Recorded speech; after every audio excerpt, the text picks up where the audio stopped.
everybody, Rachel here. Happy Monday. I'm relieved it's Monday. I'm one of those people, I like Mondays. It feels like a fresh start, and hopefully this week won't be as long as last week. Last week was a really long week. So today I want to talk about 7 steps to create a minimalist home. And I know I've talked about this before, but this is one of the topics that people really like to hear, like to talk about. So, and if you're wondering why I'm wearing my camo hat, it's because this week I'm opening up registration for the Unfuss Your Home Bootcamp, which I will talk about as soon as I'm done talking about 7 steps to create a minimalist home. Okay, step number 1. Get rid of most of your stuff, and when you feel like you're done, go through it again and get rid of more. When we work on our decluttering, if we decide, okay, we're gonna simplify, we go through and we get rid of a lot of stuff. By the time we get to the end of our house, if we go through room by room, by the time we get to the end, we look back at the beginning and we're like, oh, I could definitely get rid of more there, because we've figured out, we have a better idea of what we can live without. We have more decision-making ability, like those muscles that we use to make the decisions get stronger, and we're able to be more brutal, I guess, with letting things go. And we get rid of a lot. And it is a lot. When I think back over my process, I had such a lot of stuff. And then, yes, I got rid of a lot. But then when you have a hard time organizing it, you need to get rid of more. Because when you have like a very, very minimal amount, it's easy to organize. Hi, Mary, sorry. And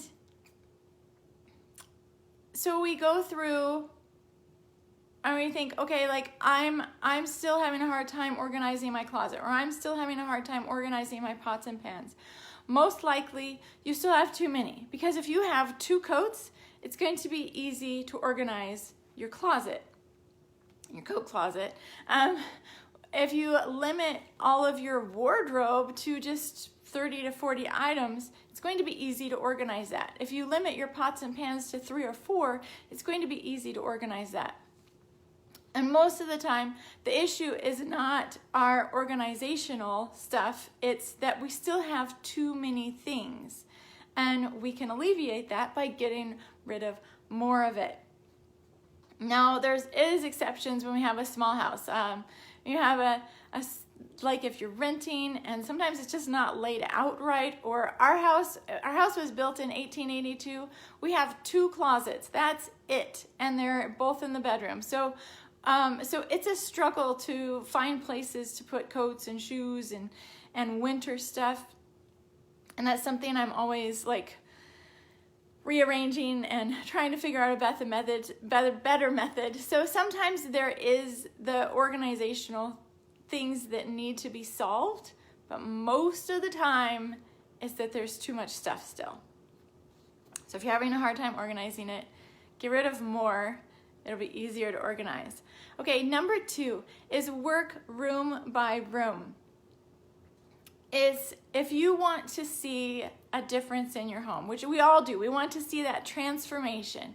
So if you want to see that difference in your home, start in one room, focus on that one room, go category by category, drawer by drawer, cupboard by cupboard, and complete that room before we move on.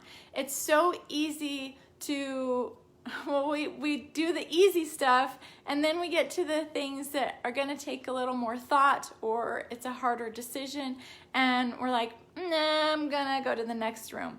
And then we don't complete the first room. So we don't get to see that transformation. We don't really get to reap the benefits of going minimalist, because we only went minimalist on the surface things that were easy to get rid of.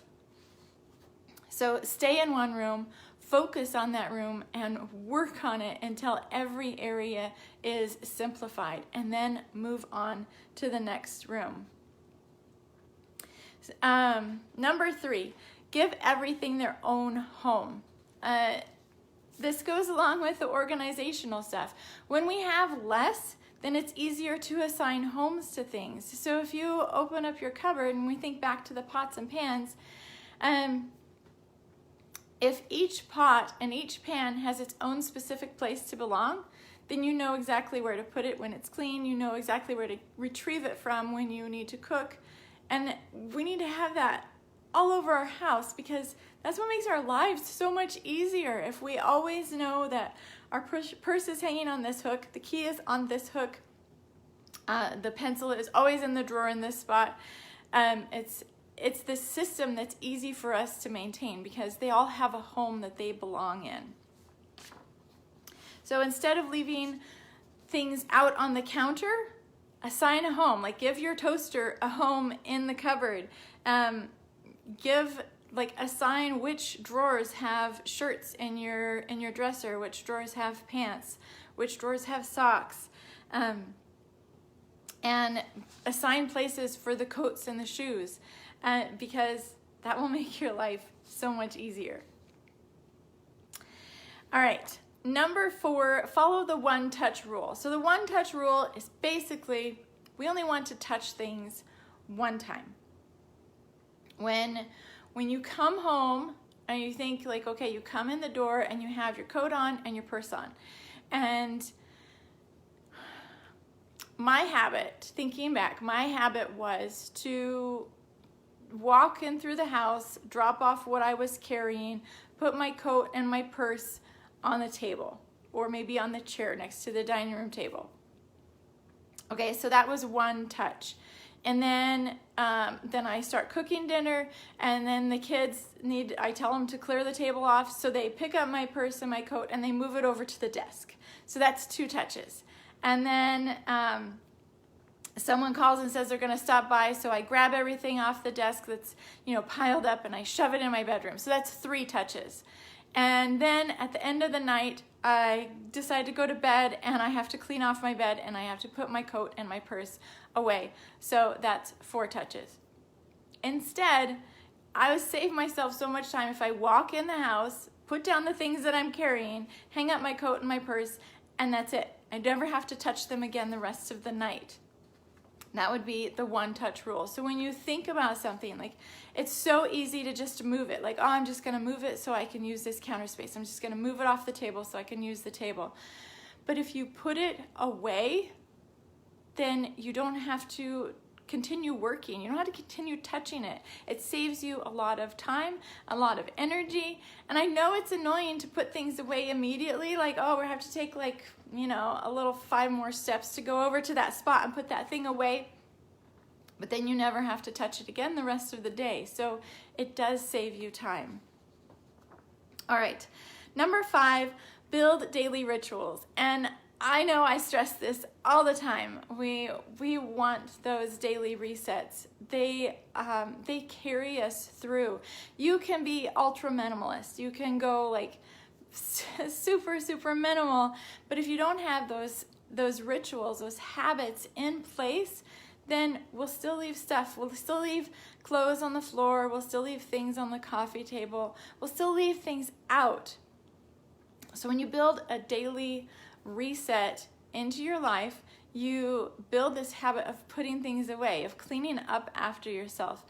And it saves us so much time, and it makes our home feel wonderful because it's done. We don't have all these chores hanging over our heads, the laundry, the dishes, the counters, the table, all of that. It's always clean and ready for you to use, which makes the home feel nicer, and it makes us feel nicer. So think about how you feel when you walk in your bedroom and the bed is made.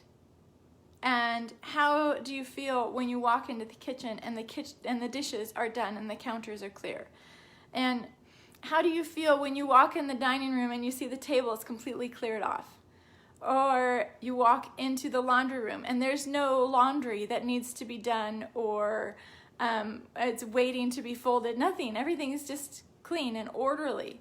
And think about that feeling.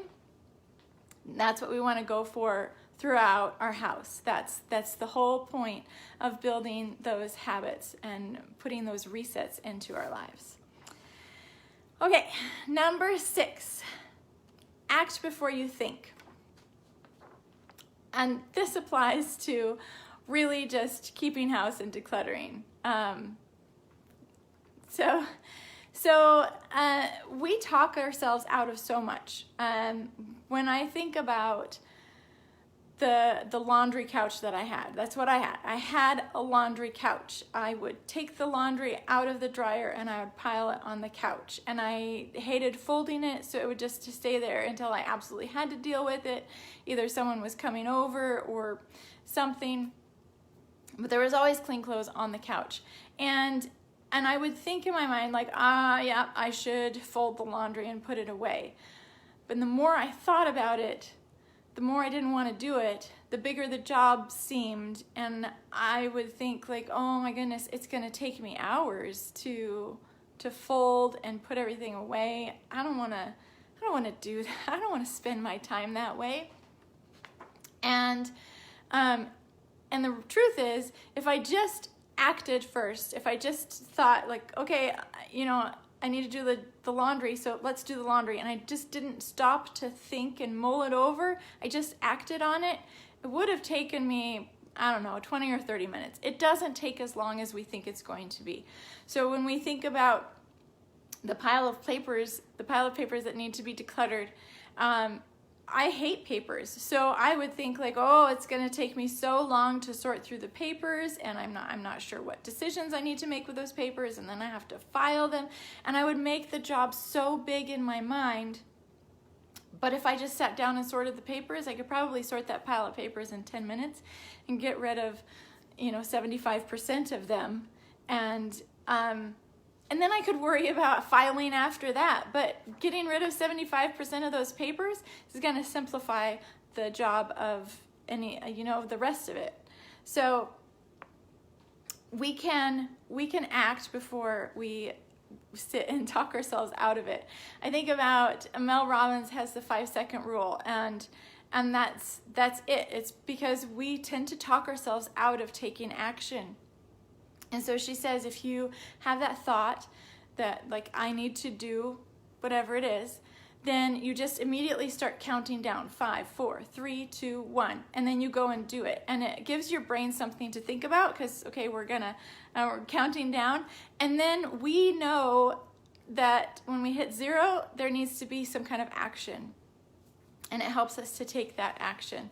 So that is definitely a tool that I've used a lot in my life. All right, number 7 is eliminate obligations from the calendar, which COVID's pretty much done this for us this year.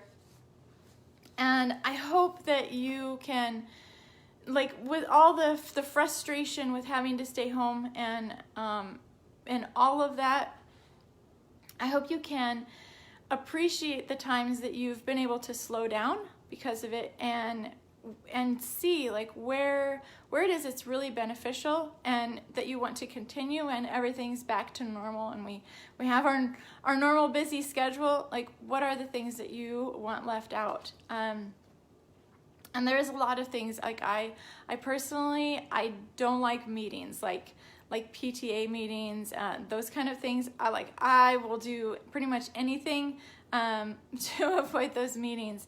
And a lot of those things we feel very obligated to do, not that we want to do them. So consider that, and let things go from your calendar that aren't, just an emphatic yes. Like, yes, I want to do that. Those are the things that we need to keep on our calendar.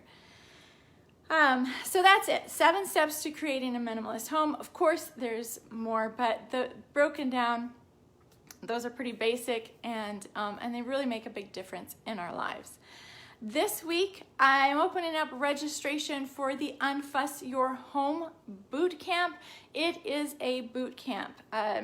It's $147. This is the last time it's going to be this low.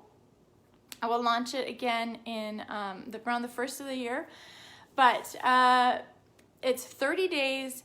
We go through the house systematically. So we go through the kitchen, living room, dining room, bedrooms. We go through everything and expect to work about 3 hours a day. So this is a lot of work. If you work full-time and teach classes. Oh, cat. Hey, come on. No. All right. I have, last week it was the dogs, this week it's the cat. So give yourself about 3 hours a day to work. So if you do not have an extra 3 hours a day, then going at a slower pace would probably be better than joining the boot camp because it's pretty intense. And I really don't want people to feel discouraged if they can't keep up with the platform. This boot camp is different. This is the only course that I have that the content expires. It goes away. The reason for that is because of me, because I know myself and I know what pushes me. And when I want to get something done, I have to set a deadline for myself, and it has to be so firm that it will push me to accomplish what I want to accomplish, and I'll get it done. And so we have access to the course. We will start Monday, November 16th. And then we'll take a 5-day break for Thanksgiving. And for those of us in the States, we, you know, whatever's going on, I know there'll be kids at home, for me anyways. And then if you're not celebrating Thanksgiving, or then you can just take a break, which is like the first time I've done this in the boot camp. And then we will end the course December 20th. So it will get done before Christmas.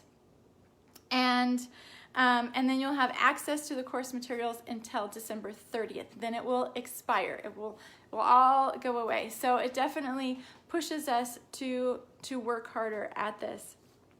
If you want more information, you can go to my website at nourishingminimalism.com.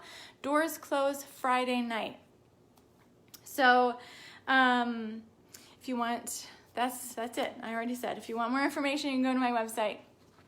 Thank you guys so much, and I will talk to you tomorrow.